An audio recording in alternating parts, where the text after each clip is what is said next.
Hey guys, Canoopsy here, and in this video I'll be doing a full review on Apple's latest iPod Touch released in 2015, the iPod Touch 6th generation. This new iPod Touch replaced the aging iPod Touch 5th generation that was almost 3 years old and replaced many of the internals. This way, the device can still remain fast and fluid for many years to come, because this may be one of the last iPods we'll ever see for a while. Taking a look at the design, it's almost identical to the iPod 5 with its 4-inch display, standard home button, original button placements, thin design, and of course, that protruding camera. The only real notable difference besides the new colors this iPod comes in is the removal of the loop button. In my opinion, the design looks much cleaner, but some may miss being able to use the loop.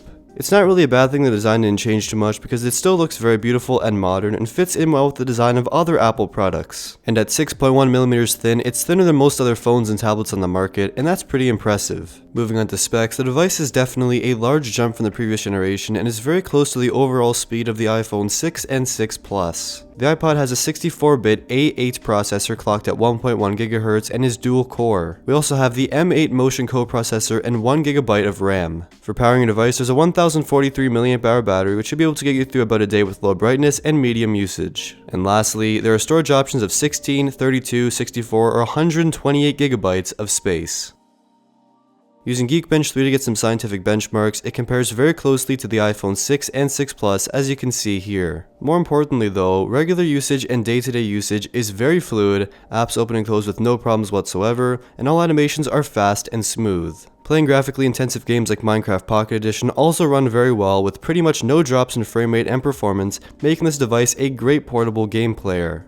For the cameras, the iPod has an upgraded 8MP f2.4 rear shooter and a 1.2MP front shooter, which is the same one that came with the iPod 5. 1080p video from the new iPod is very smooth and looks great, and focusing is pretty fast but not as fast as the iPhone 6 and 6 Plus. Colors are vibrant and details are very sharp, making this iPod a great device for video capture. With certain applications, you can even shoot 2K and 3K video on this iPod, and I will leave a link in the description down below to a video I did on this application. Apple has also added 120fps video recording at 720p, which is a great and fun feature to have on this device.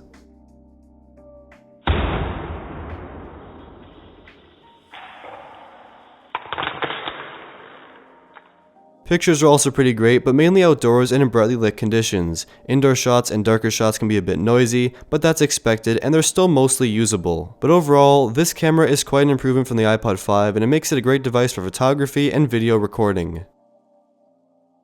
So overall, the iPod is a great solid device, but there's a few questions that still have to be answered. Firstly, what can you really use it for? And secondly, who should buy it? Well, think of the iPod Touch as an iPhone without official calling, texting, and data. It's almost exactly spec'd as the iPhone 6 and 6 Plus, but it lacks cellular capabilities. That being said, if you have an iPhone, it makes it very hard to justify the purchase of an iPod Touch. You could use it solely as a music device, but if you use Apple Music, all your music gets automatically synced to all of your devices. You could use it as a portable gaming system, but your iPhone does the exact same thing, if not better, especially with a potentially larger screen. You could use it strictly as a camera, but your iPhone can probably shoot just as good or better.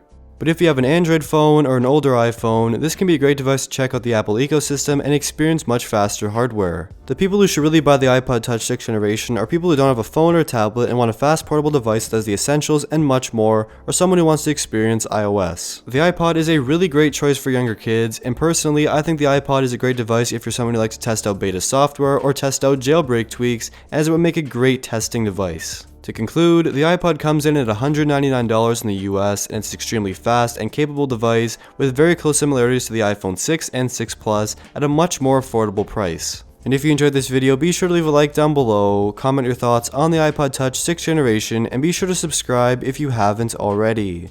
Thank you for watching.